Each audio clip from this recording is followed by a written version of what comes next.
Hello everyone and welcome to week 7 of the Team Lean Challenge. This week we are going to talk about food facts, diet myths, and nutritional pitfalls. So, food and you. It's complicated. Send help. We are going to cover non-fat versus fat foods, carbohydrates, snack foods, your macronutrients versus your micronutrients, and then sugar and chemicals. Non-fat versus fat. Non-fat foods are junk foods in disguise. They are generally jam-packed with sugar and loaded with chemicals. Non-fat doesn't help you lose fat and can actually make you gain fat. The non-fat label provides a health halo that leads people to eat more calories. You've all seen this on bars before. That's how they get you. Non-fat, but then what people miss are the actual nutrition facts and what goes into these non-fat foods. The non-fat mindset leads to less meal satisfaction and more hunger. Non-fat foods deprive you of vital fat-soluble nutrients that are essential for a peppy metabolism and peak health. So, you are better off eating an avocado and plantain chips. An avocado is a great source of fat, rather than just grabbing like a Fiber One or a fat-free yogurt, because you don't know, or you do know if you look on the back of the label, of what exactly they're putting into your food. So choose the healthy fats versus something that just says non-fat. Carbs. Carbohydrates can get a bad rap, but depending on your goals and your body type, they can be super important. An extremely active person will do very well with a diet that incorporates healthy carbs, such as rice, potatoes, veggies, fruit, and so on. Someone with a less active lifestyle may need some carbs, but might actually do better with a higher protein and fat diet. This would be all depending on your activity level and how your body reacts to high versus low amounts of carbs. Carbs have awesome benefits, such as producing energy, aiding with weight loss when eating the correct carbs in moderation, promoting heart health, and improving the digestive system. A nutrition plan that completely eliminates carbohydrates will be very hard to maintain and might end up doing more harm than good.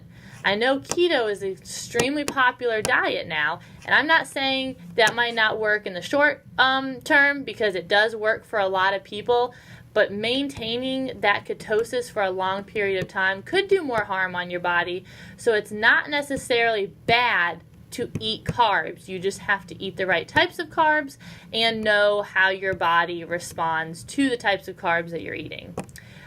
Figure out what works for you and keep your carbs in check. Too much of anything is never a good thing. You never want to have all protein in your diet, all fat, or all carbs. You've got to find a healthy medium and like a pie chart that works for you, broken up into different percentages. Snack foods. The fewer the ingredients, the better. You're going to be better off having an apple, a banana, an avocado, almonds, something that's just that one ingredient rather than a nutritional bar or, something that has a bunch of ingredients that is less natural and more processed and full of chemicals. Foods higher in healthy fats will keep you fuller for longer. So once again, we're going back to that healthy fats and not taking the fat-free route. Think about it. Why do you need this snack right now? Did you not have enough for lunch? Did you not eat enough for breakfast? Because if you're planning your meals correctly and having everything you need in one meal, you will need fewer snacks throughout the day to get you through if your meals are made up of all the macronutrients and micronutrients that you need. Eat this, not that. There are lots of snack foods out there that are going to have that label of healthy, gluten-free, fat-free, but you need to be wary of that. And you need to look at the label, look at the ingredients. Like I said in the beginning, the fewer the ingredients, the better. The more natural it is to how it came out of the ground is going to be better for you. Plan ahead. By planning ahead and meal prepping, or whatever you need to do that you're getting your breakfast, lunch, and dinner in, just plan. You shouldn't need a whole lot of snack foods to get you through. And if you are eating a lot of snack foods, you need to reevaluate what exactly your meals are consisting of. Your macros and micros. Macros refer to the macronutrients. Micros refer to the micronutrients. Plan your meals around these two concepts. Your macros are going to be like what you see in that pie chart: protein, carbs, and fat. Your micronutrients are going to be your vitamins and minerals. That's going to come from those leafy greens, those vegetables, the fruits. Your macros, the carbs, can also come from veggies and fruits, but the protein, beans, if you eat meat. And then fat, you have your almonds, you have your beans, your avocados. So you want to make sure that you have macros and micros within your meals. MyFitnessPal is a great app that can show you the pie chart. All you have to do is plug in what you're eating each day and then click on the page that shows you what your day is consisting of. So you'll be able to see real fast if 60% of what you ate that day is carbs, and then, the rest is broken up between 20-30% protein and fat. You want to make sure that you're eating in moderation. And like what I said, everyone's going to be a little different. Some people might respond well with 40% protein in their diet, 30% carbs, 30% fat.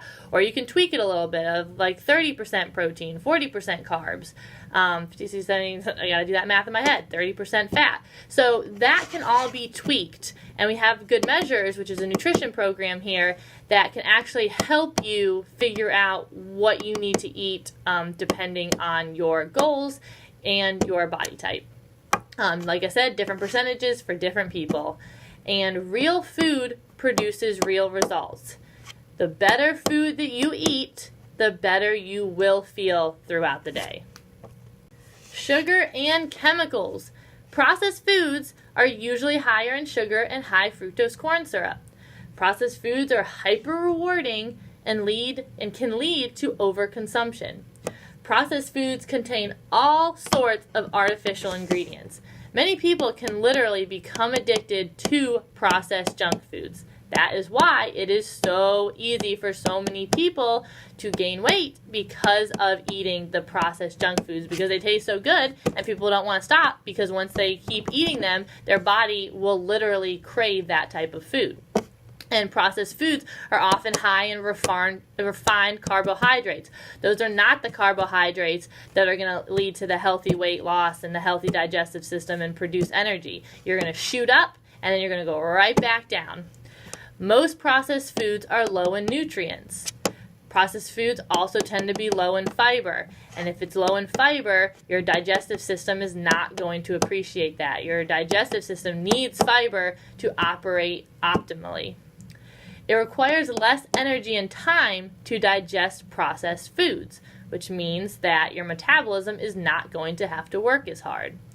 Processed foods are often high in trans fat or processed vegetable oils. Guys, this is the most important part, I would say, of this PowerPoint. The sugar and chemicals is what is hardest for people to give up because our bodies are so used to eating this type of food every single day. The more you get away from the sugar and processed foods, the easier it's going to be to avoid these types of foods. And I'm not saying never go have a piece of chocolate cake or never eat a donut. That would be crazy. But you will crave it less, and when you do eat those types of foods, you're going to be that much more willing to get back to eating the real foods and the healthy foods, because you will realize how much better you feel. So, to recap, everyone is going to respond differently to different types of foods. The carbs, the sugar, the chemicals, the fat, the non-fat. You need to find out what works for you. Everyone's different, but in general, the more whole foods you eat and the less processed foods you eat, the better you're going to feel, the better results you're going to have, and the easier it will be to maintain a lifestyle where you can eat this way for a long period of time. So thank you guys, and have a wonderful rest of your day, and good luck with the rest of this challenge.